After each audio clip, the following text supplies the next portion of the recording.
avec la belle famille. Le beau-père est mort, son mari est mort, il n'y a que la belle-mère qui est pauvre et qui est vieille. Mais elle s'attache à sa belle-mère et elle va glaner. Elle va ramasser des graines dans les champs, ce qui restait pour les pauvres. Car il y avait une loi en Israël qu'il fallait toujours laisser quelques graines aux pauvres. Et elle va ramasser pour Naomi. Elle va ramasser pour sa belle-mère. Sa belle-mère qui n'a pas un autre garçon à lui donner. Elle prend soin de sa belle-mère. Elle nourrit sa belle-mère. Et comment elle arrive à la nourrir? Par un travail avilissant. De sorte qu'on la remarque lorsqu'elle se tenait debout pour glaner. Elle ne s'arrêtait jamais. De sorte qu'on la remarque. Et quand Dieu a vu qu'elle était fidèle en peu de choses, qu'elle prenait soin de sa belle-mère, qui était veuve, elle veuve, sa belle-mère veuve, mais attachée à l'alliance de la famille, alors qu'elle pouvait dire, je recommence ma vie et j'oublie cette famille maudite, le beau-père mort et ses deux enfants morts, ils sont des maudits. Non, elle s'attache. Et dans sa fidélité en peu de choses, la destinée la dirige vers le champ de Boaz. Et Boaz le remarque et pose des questions à son sujet. Qui est cette femme?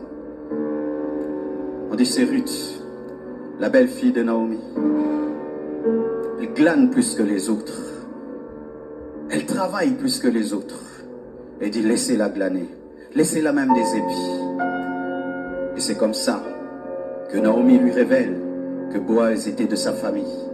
Et Boaz épouse Ruth. Ruth est greffée à Israël et devient l'ancêtre de David, l'ancêtre de Jésus. Comment? En prenant soin de sa belle-mère. Vous qui maltraitez vos belles-mères, est-ce que vous savez qu'il y a des bénédictions derrière vos belles-mères? Vous qui maltraitez vos belles-mères, est-ce que vous voyez Dieu derrière vos belles-mères? Ce n'est pas un prophète qui a béni Ruth. Ce n'est pas un sacrificateur qui l'a béni.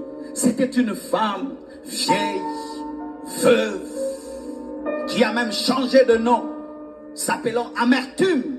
C'est Amertume qui a béni Ruth. Fidèle, prenant soin d'une vieille. Certains, vous vivez avec des vieilles femmes, avec des grands-pères fatigués. Vous les laissez affamés. Vous les laissez uriner sur eux. Vous les laissez souffrir. Et vous priez, vous jeûnez, alors que la bénédiction est dans votre maison.